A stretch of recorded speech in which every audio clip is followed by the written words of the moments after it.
Welcome to another daily devotion as this week we walk through the carols of Christmas and the stories behind them.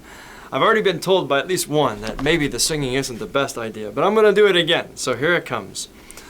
O little town of Bethlehem, how still we see thee lie. Above thy deep and dreamless sleep the silent stars go by.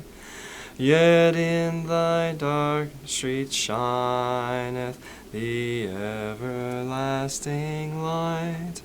The hopes and fears of all the years are met in thee tonight. Little Town of Bethlehem, of course, was written by Phillips Brooks, who was a pastor on the East Coast.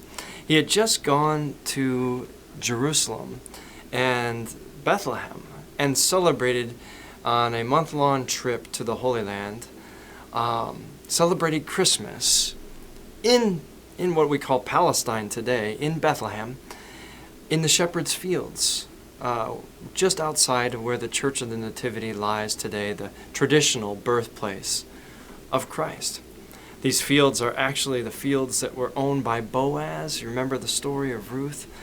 And later Jesse, David's father, passed down generation after generation looking over Jerusalem.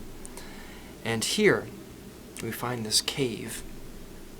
And to Brooks's delight and surprise, there were shepherds in the 1860s as he had traveled, 1867, to Jerusalem and to Bethlehem. And he saw shepherds just like the text reads in Luke's Gospel, keeping watch over their flocks at night. And he said, what do you know? They're still doing it today. He came back and wrote the words to O Little Town of Bethlehem and was preparing it for a Christmas pageant, much like the one we had this week at the church.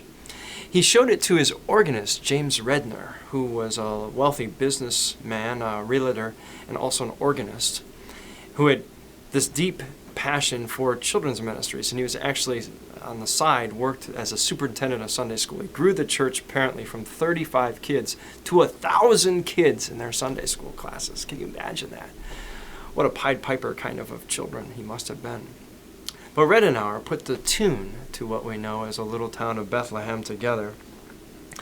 And to hear Brooks tell it, he wanted a song that brought to the children of the world the story of Jesus' birth and helped them relate to it as he had felt so close to the birth of Jesus that night celebrating Christmas, where it all first happened in his trip to the Holy Land.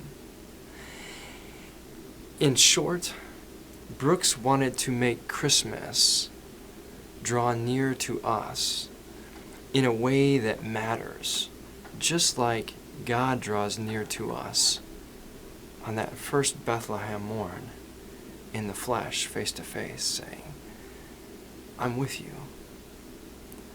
God with us, Emmanuel.